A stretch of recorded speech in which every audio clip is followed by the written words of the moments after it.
Hi guys, today is Thursday, yun nga, FOMC earlier today, and check natin yung charts kung ano yung possible na pwede mangyari sa gold. Okay, so guys, yun nga, meron na tayong mga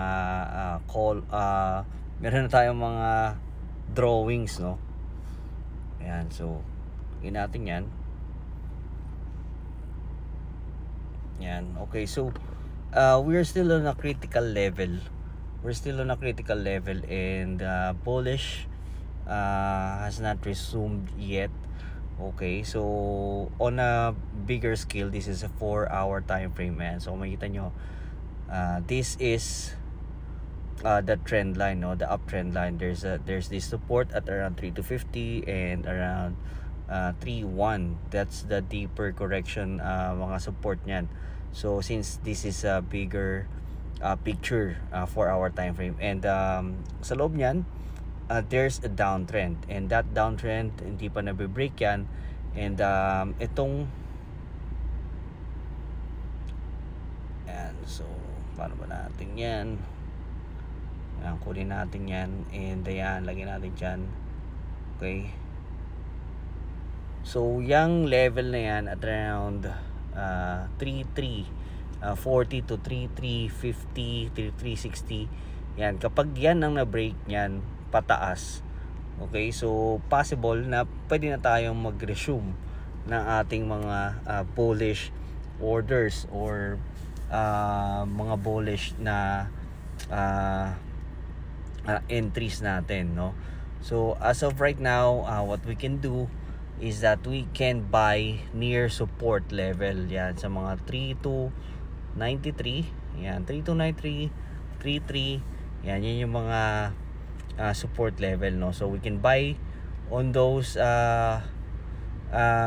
area, and with a limited upside at around 3320, 3325. So diyan siya madalas na uuntog. So unless ma-break niya upwards yan,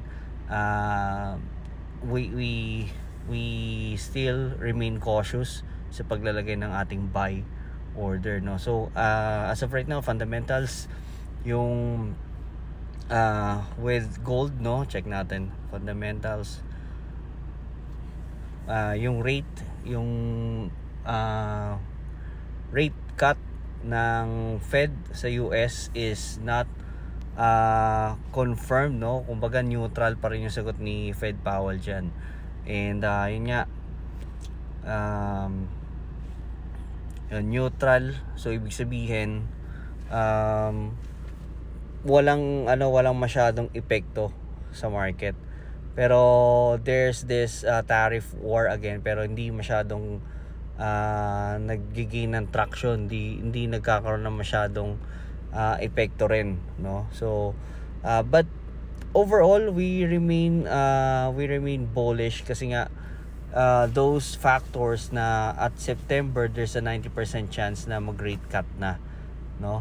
And also medyo matagal-tagal pa yun, no? So basically right now we can do range trading pa rin, yun nga. So at around tayo sa mas mababang level, no? Ayan. And so at around 3325, 3320, we can sell on those, and then again buy at around 3290, 3285. Okay, so those are the levels that we can watch out. So medyo maganda, malawak pa rin naman yan. Actually ano yan, around $50 move. So kapag nahuli mo yan, yung around 3285 papunta sa 3325, medyo malaki-laki na rin yan, pwede na rin yan. And pababa, ayan, so ganun din.